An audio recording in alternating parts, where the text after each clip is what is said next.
Joining me tonight are a couple of student artists as well as our director, whose work you have enjoyed tonight. Can I ask you guys to introduce yourselves? I'll jump on first. I'm Nick Sweet and I played Orant.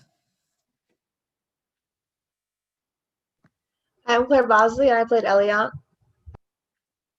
And I'm Steve Mazzicone. I was the faculty director for the Misanthrope. And we should also say that in addition to being a dramaturg, Mal, you were also a member of the cast, and I want you to acknowledge that as well. Swap my hat out for my dramaturgy to my actor hat. Yeah. Yes, I was also in the show. Tonight's not about me, it's about you guys, and we've got a couple questions for you. Specifically starting with Steven. I've had a lot of people actually ask me this, and a couple of the cast members I know have gotten this question. But what influenced you to pick this particular show in general? I thought I knew that we would be directing. I would be directing and doing the show over Zoom. So I tried to choose a play that I felt the language and the sort of the action was in the language, right? So I thought the language would not only be fun to listen to for 2 hours, but I thought that the plot was enough that I didn't need like some spectacle. I didn't need like revolving doors and beautiful candelabras to tell this story. I felt like we could just kind of use the dialogue as the main sort of vehicle for telling this story, and I think it worked out. And so I just kind of chose it because I thought, you know, the dialogue and the action was the play. Awesome. You spoke a little bit about dialogue, and that's a great segue for my next question. For the actors, as well as you, Stephen, in the room, how was it playing with the interesting language that this play presented, meaning both the French connotations that were made, as well as the rhyme scheme? Was there anything that you had trouble working on or you found strangely easy? I can go first on. Oh, Go okay. ahead. Go ahead. I can talk about the rhyme. The rhyme was interesting because I kind of like, in order to read the lines in a not like a weirdly rhythmic way and be able to like perform them so that they seemed like I was a person talking and not a person like writing a poem. I kind of had to pretend they weren't there. So I just, instead of like reading it so that I was going for the rhyme at the end, I basically, the only thing I really used the rhyme for was to like know what in like for memorization. It was really helpful because like everything rhymes with each other. But I kind of had to like pretend it wasn't there in order so that when I spoke, it didn't like seem like I was speaking weirdly rhythmically, but it still had that feeling of verse. So that was interesting. It was kind of fun to play around with. Okay, Nick, you can go now.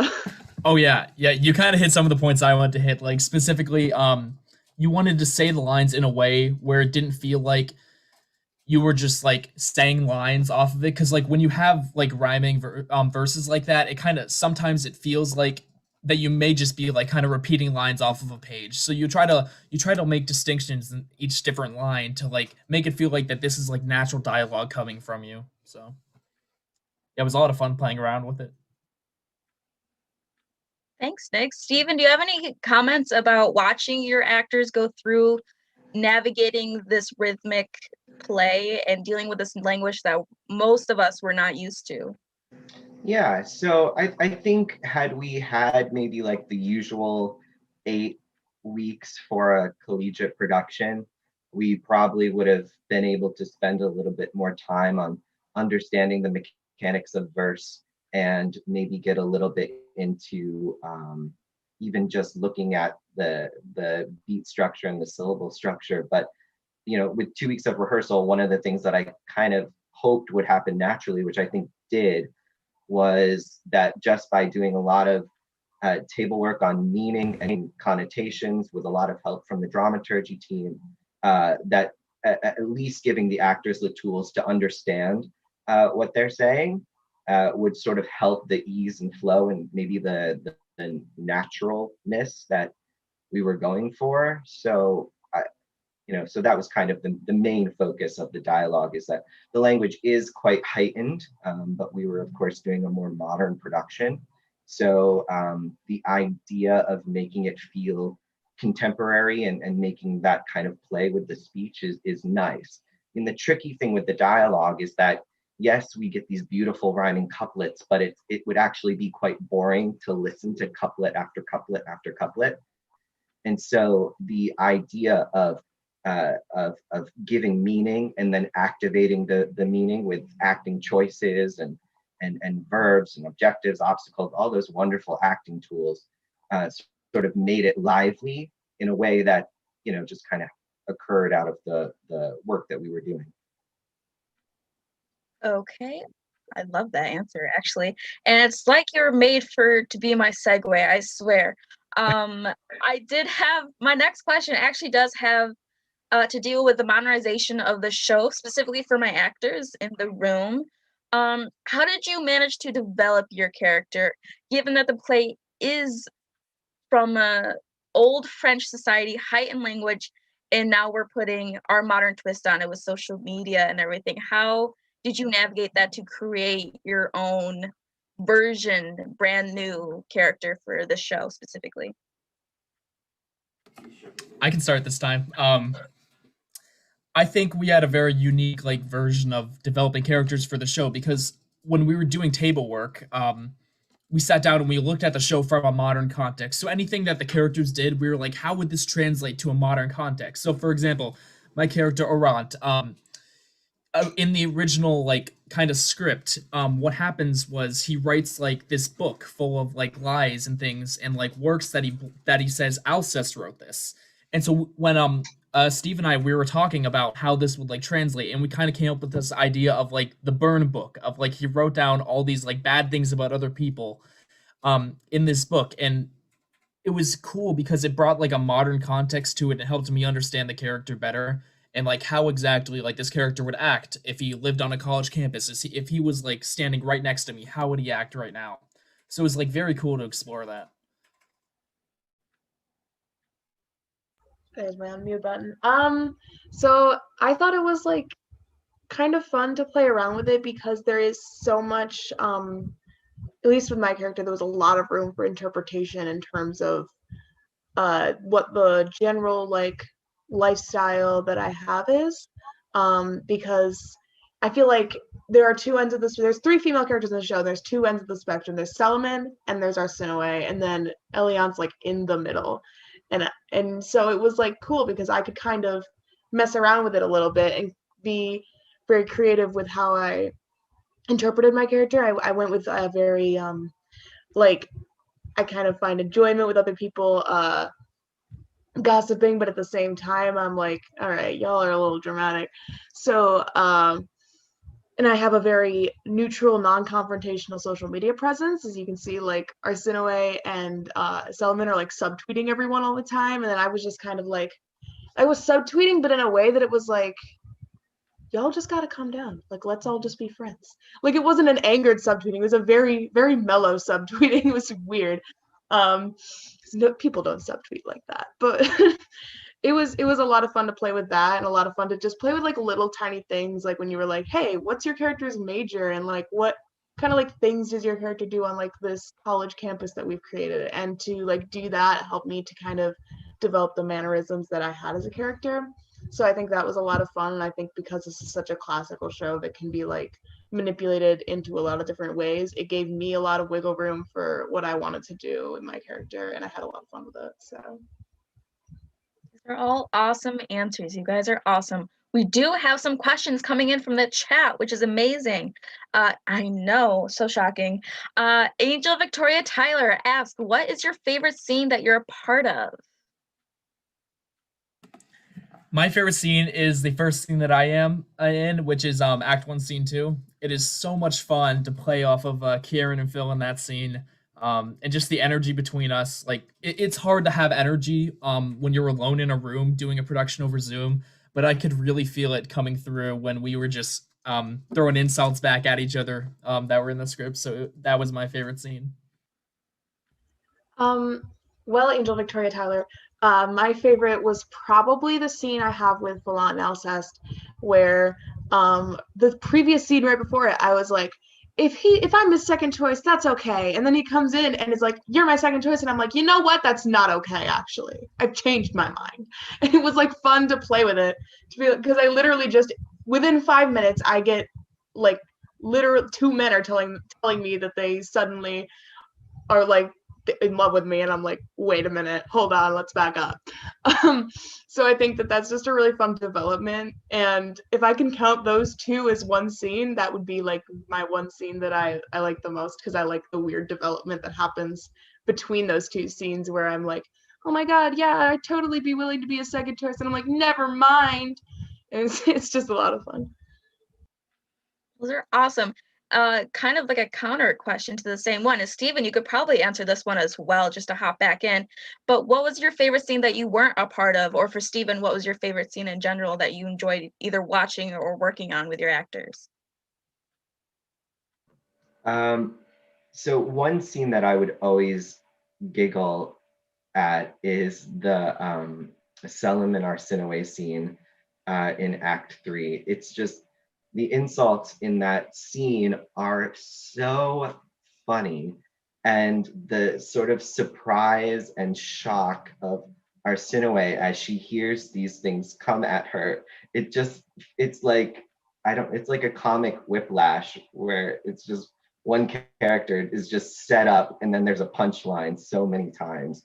So that scene was always really hysterical to watch. But, you know, I mean, it was really interesting doing this play on Zoom because there were things that would laugh at, but I'd be muted, right? So I don't, and also like everyone else who's watching the scene are also muted on Zoom. So like I don't really know, like, are people gonna laugh and giggle during the show? Like I hope they do, and I certainly am. And so I can only, you know, I could only hope. And luckily there were some laughs and giggles at my house while we were watching it. And I could tell, you know, you just kind of have to hope and trust that things are clicking, and I think they did.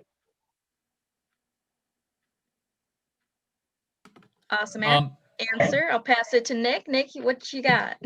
I also love that scene with Arsinoe and Solomon. Like that scene is hilarious. But if I was to choose another scene, I love Act One, Scene One, the where it's Alcest and Philant, and they're just talking. Like it establishes the entire show and what exactly Alcest's principles are, and I think like it does such a good job at establishing each one of the characters, especially Alcest.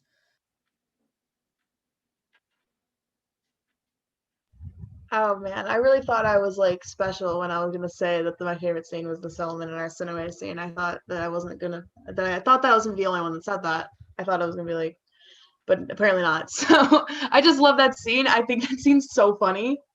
They absolutely destroy each other, and it's hilarious, and it's the most passive aggressive thing I've ever seen. It's so funny.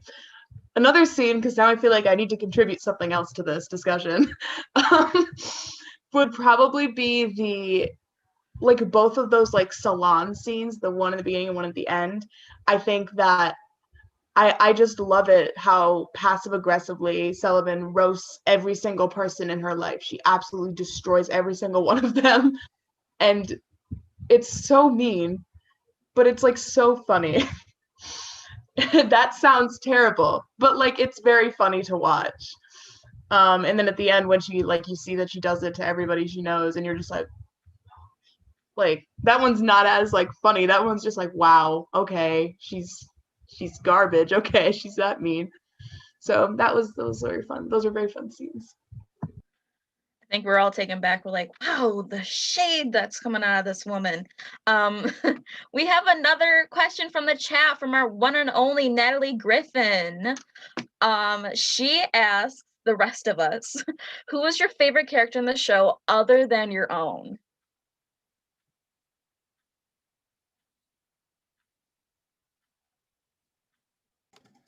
I think I'm definitely going to have to say Alcest.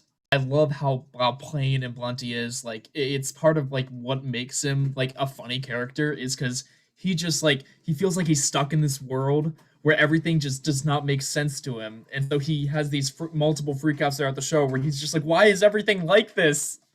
And it's just very funny. I think mine is Accost. I think he's very funny. I think that Kamal had this really great like way of kind of portraying him that I really liked. He was just very like high strung, and you definitely couldn't. It was like, did he really need to be that high strung or not? Like, as in terms of like, does he have a bigger ego than he actually should have? And it was kind of fun to like. I liked the way Kamal portrayed him a lot, and I just really enjoyed the character. I think Kamal did awesome. He's probably be my favorite character as well. I think he did amazing. Let's do another question. This is a really good question. I don't know who it came from, but whose idea was that awesome social media stuff between the scenes? Did that stem from you, Steven, or was that a collaboration you did with someone? Well, certainly the work that you saw on the screen was a collaboration between the actors and the dramaturgs and Patrick Mathis, our content builder. And I think I had the idea that like the action of the play was happening on Zoom in real time. So I was like, what else can we do to help kind of tell the story and set this like it is happening all online? And then I think just the natural thing is that social media is how we are not only communicating during a pandemic, but it is how like societies and groups and cliques all kind of communicate. And there's so much, like we talked about, there's so much shadiness and spilling the tea on there that it's just like, it's just sort of a natural, it's just sort of a natural asset that I thought would be really fun to tell the show. And one of the things that drew me to it, of course, is that you know, it so much is talked about in the play of a character's private life versus the way they portray themselves in public, right? And so now instead of like meeting in the Louvre and doing like a walk about the room, which would have happened in 1666, instead of doing that, like characters go on Instagram and Twitter and Facebook, and so it just translates so easily to our time today. And so it was an interesting feature, and it was a way to see these characters have interactions on these public platforms versus the private platforms. And so one of the things that I thought was really fun, which I didn't imagine until we were actually creating them, but the text messages or like the direct messages, because that just added another level of nuance to how these characters communicate between each other. That is an awesome answer. We've got another one from the chat from Sabrina Taylor, and she says, we all know Zoom is kind of a pain for theater, but what was your favorite aspect of a Zoom play? My favorite aspect of like this being a Zoom production is that there's a lot you can play around with turning cameras and mics on and off. Which I mean, it's a completely different beast than like being in an actual theater. So if you want a character to instantly appear, you can do that, and we did do that multiple times. Like we just had Alcest out of nowhere in the final scene appear as my character Orant was talking to Seleman, which I think that's a completely different thing than what would have happened if we were doing a stage production. Which I think it's cool because we got to experiment with new ways of doing aspects of the show. I think that I learned a lot about being able to communicate mainly through my face and to portray emotions mainly through my face, because when you're on stage, you have your entire body to do everything. Didn't have that here. I just had my face, and I literally like after rehearsals would find myself like massaging my face because I had used that to portray most of my emotions the entire time. And so it was, my face literally hurt by the end because I was like, oh my God, this is the most expressive I've been all day. So I think that definitely, like as an actor, I learned a lot from basically restricting myself to just being able to do things with my face. And I was scared about that at the beginning because I was like, I can't use my arms, I can't use like my body in any way, like I have to use just my face. And so that was definitely fun to explore, and I think it helped me learn a lot about basically just using my face and like explore expression a lot more. I know I definitely relate to that a lot. I'm like, my face hurt after every rehearsal. I'm like, I didn't realize I had this much emotion in me. We have a question from Cody. He says, what were some difficulties that came through with being on Zoom from both an acting standpoint as well as a directing stance? I'll start first. I know one thing that I had trouble with was because we were on a Zoom show, and this wasn't like a live theater thing. The thing I had trouble is I have a very expressive face, and I remember throughout the production, Stephen told me that I shouldn't be so expressive because I'm taking the spotlight away from the character that's speaking, and because all of our characters are on the screen at one time, it kind of draws your attention away from the character who's speaking, which is like the main should be the main focus of the scene. So I remember one thing that was kind of hard was like I want to like react to how the other actors are saying their lines and like be very in the moment, and I had to kind of draw that back, which that was the big thing for me. With me, it's kind of on the same vein as that in terms of like what to do when someone else is talking. Especially like everyone does Zoom meetings all the time, and you never really know where to like look. You either find yourself staring at yourself, or just like awkwardly looking around the room, or awkwardly looking around the Zoom call. And so I was like, if I'm listening to someone, do I want to look at them? Or do I want to look in the camera? Because I'm going to be looking in two different places.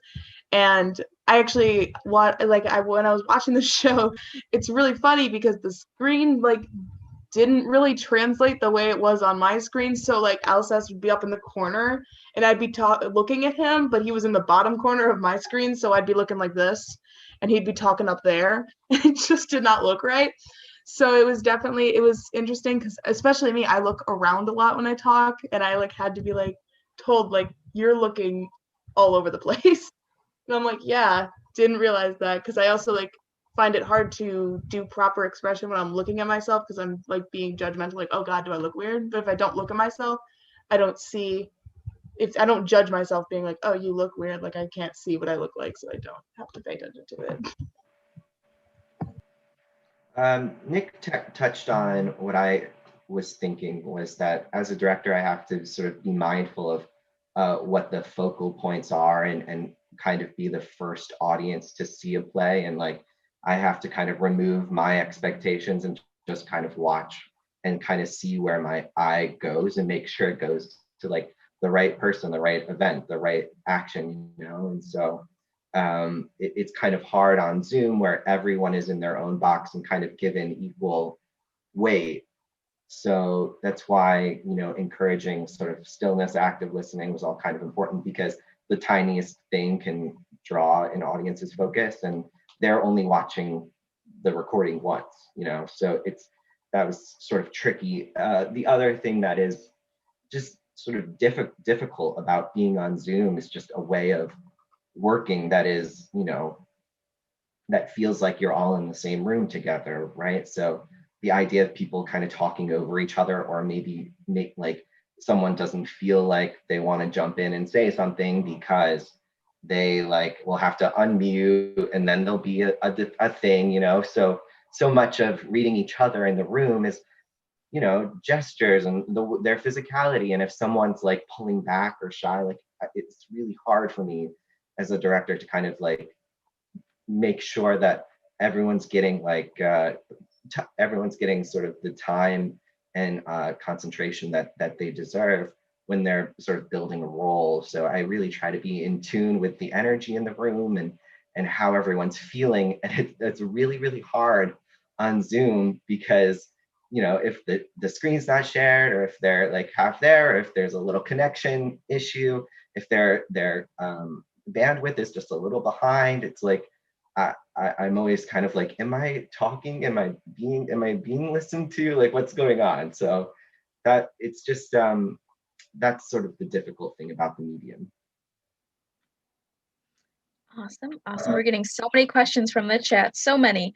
Um, Abby Hines asked this really interesting question for Stephen. She asks, if you were in a stage of this play in real life, would you stick to a more modernized version or would you keep the integrity of the play with the time period? That's a great question, Abby. I probably would uh, stick to it being modern because I think the play just translates so well to our sort of our time right now. I mean, one of the things that I think classic plays particularly, but this one certainly is the characters are debating ideas that we're debating right now in like national politics and everything, and so it feels very current. And also, you know, the feature of the digital media that we created. I mean, I just love the fact that we're able to sort of highlight that and make that seem really, really relevant. And certainly like I think the major idea of the play is exposing how we treat each other in a society, right? And what corruption looks like and how corruption from other areas like of our life bleed over into the corruption of how we treat each other, right? And of smaller institutions. And one of the lines that I think about a lot that Alceste says is that leniency means license. And so if we have all these like little lies going on that are just becoming accepted, then the bigger lies get accepted too, and we have to kind of question why that's happening and if that's like a good way to live. And so I feel like that question's really relevant right now. And so doing a modern sort of production of this play just kind of feels right. Awesome. Thank you, Stephen. We do have this awesome question from Ariel. She asked, did you record in one shot, start to finish, or in chunks of either scenes or acts? Which I can answer or Stephen can take away. We were lucky, right? So this play is broken up into 5 acts. That's the way it was written in 1666. So each act is about 20 minutes. I think the smart thing to do, which what we did, is we recorded each act. We recorded them all on the same night. So like, you know, we gave ourselves 3 hours to do it. So in that essence, it was still maybe the same amount of time that we gave ourselves. But I think there was only one little issue in Act Two. So we were just a couple minutes in and we went back and recorded it. But yeah, the actors, everybody was in a really good place and very focused and very attentive. And so we recorded them in like the 20-minute 5 acts. Which was very nerve-wracking. Don't let anybody tell you otherwise. Rachel asked, what was your favorite line that you didn't say? Which is hard. I'll let you sit on that for a sec. While Claire and Nicholas are thinking, I'll just go with one that I loved and it was so brilliant. And I don't think anyone would be able to be as awesome as Kieran was at saying it, but he would say this line to Natalie as Solomon, and it's I think it's Solomon, there's no necessity for a stick, which I just like every time he said it, I don't know why, it was just like the most hilarious thing. Just thinking about my line, I think I loved Alces's line. It starts off with something, but it ends off with and I'm gonna turn my back on the whole human race.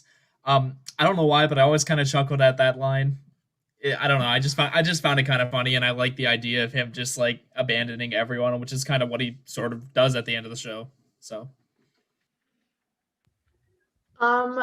I think that I really like the line at the end of the show that Acosta says, and he says, something about women with a greater largesse, eager to console this little Marquess. I love that he takes the thing she says to him and just stabs her with it and then leaves. It's phenomenal.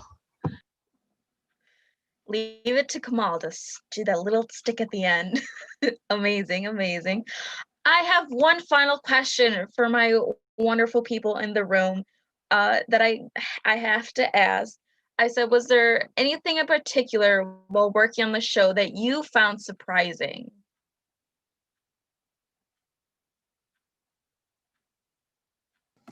I think for me, I think as we were working on the show, I found it very surprising how relatable a lot of the characters seemed, like, and just their actions and stuff like that. Like, they seem very down to earth and well written that they translate well enough into like today's world, which is like it's pretty cool when you look at it. But it was just cool seeing like how relatable they were and how like the ideas that they say with some of the characters are actually like make a lot of sense. Kind of branching off on that, I did like kind of this show as well as like other classical things I've looked at. It like it's surprising to find out like how simple they actually are behind all that like complicated language. They have like very simple, very, and that's why they're like easy to like change to different timelines because there's very simple, very funny plot lines. Like this is like a very funny show if you just kind of like really dig into what's actually happening. Like it's a very funny show and it's a very like good, it's a very great show. And can be, there's a lot of things in it that can translate to, you know, modern day. But it's like there's a lot of funny stuff in it. Like everyone's just trashing each other, and then it like all goes to hell. Like when they come back, like it's it's just very funny, and it's very interesting to see how they still kind of wrote very similar stuff to what happens now back in literally like 1666. Yeah, certainly. I'll agree with both Nick and Claire that the relevance was something I knew was there, but I didn't know how palpably it would sort of mimic what it feels like in real life during this time. The fact that the play really vacillates and feels like this romantic comedy about an elite social class, that is the sort of relationship between Alceste and Solomon is something that their sort of their desire to be together, but their unwillingness to sort of give up the way that they see the world and the sort of the values that they hold just feels very, very human to me. And I felt myself very much concerned about their relationship, and just knowing how much they really like loved each other, and yet something about the way that they saw the world was sort of dragging them apart. And so yes, the characters are relatable, but also that particular relationship just felt very relatable, and real as well, and very nuanced and complex. And so that really surprised me. All amazing answers to all these very interesting questions. But that is all the time we have for tonight. Thank you guys so much for joining us for the Misanthrope by Moliere presented by SUNY Oswego Theater. My name is Mallory, and I want to thank our panelists for their hard work and insight tonight into the behind the scenes work of the show. Thank you guys so much for watching, and I'll see you all later.